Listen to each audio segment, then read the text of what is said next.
How you doing, YouTube? Matt Massa Beer Reviews back with fucking alt beer time, baby. Ain't no party like an alt beer party. At least when it comes to Fox Farm parties. Fox Farm's Stet. It's a Dusseldorf style alt beer. I have no idea what that means. Couldn't tell you. But we're going to drink it. 5% alcohol by volume. No idea on the can. It's an alt beer. So it'll be fine. And this comes courtesy of my boy Oak Ridge. And he did his little magic dropping of beers on top of my mailboxing goodness. Yesterday dropped off 4 beers, 3 for me, 1 for the Keef. And we are going to chug the F out of this. Fox Farm stylings, as I dig so much. Libby tankard. Proper glassware as far as I'm concerned for an alt beer. And I mean, it looks all the parts of an alt beer. You know, it's got that kind of soft iced tea kind of glow to it. Pinky finger, khaki colored head. Big fluffy creaminess on it, but it has a soft turbid kind of haze to it. Kind of lending itself to being that kind of tried and true unfiltered, beautiful little bit of deliciousness. Let's see if we can get a nose.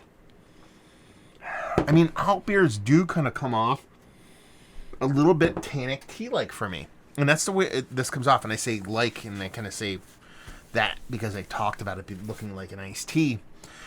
It has a soft kind of tea-like kind of vibe going on for it. And that's pretty much it.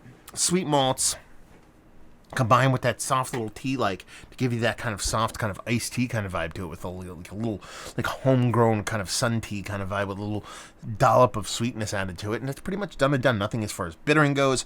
It's definitely malt forward as an alt beer should, but it's nothing over the top or overly crazy. Dive in. Cheers.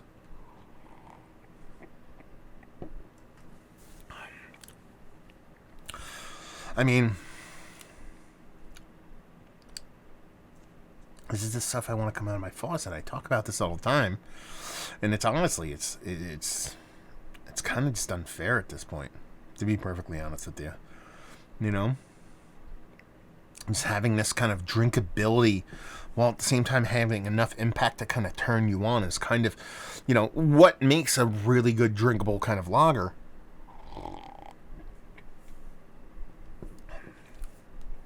And it really has it in spades. I mean, it is kind of, it's almost getting into Baki range for me, which I kind of like with this beer because it has this soft, brown bready kind of characteristic to it without getting too aggressive, too ostentatious.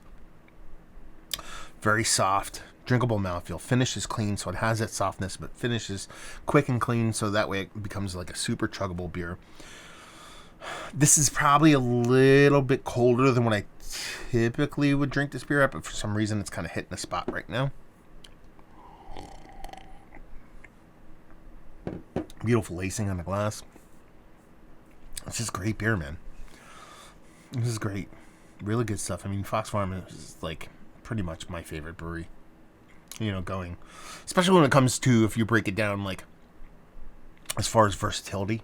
In general, just across the board, you know, I want to say, well, who's the brewery that makes your favorite this? Who's the brewery that makes the favorite that?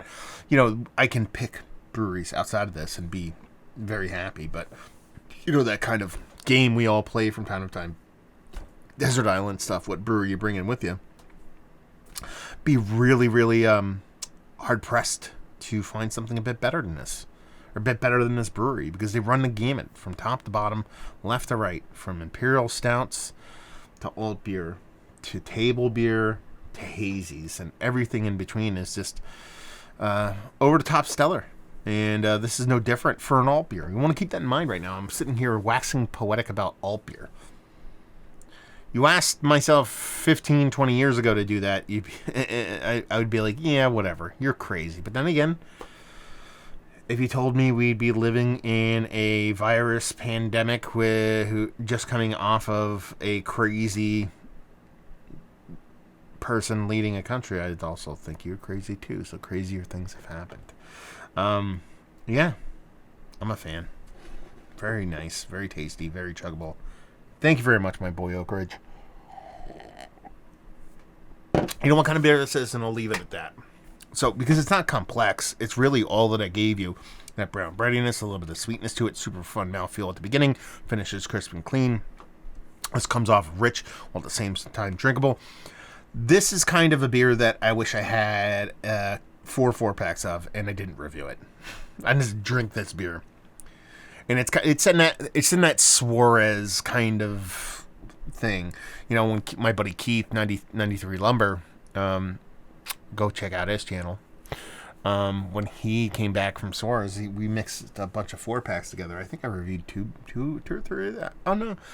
So I ended up getting 1, 2, 3. Oh no, I ended up getting 4 beers, and I think I reviewed 3 of them. So I reviewed 3 of them, but you know, typically Suarez is drinking beer for me, and that's where this kind of comes off in a very tasty way.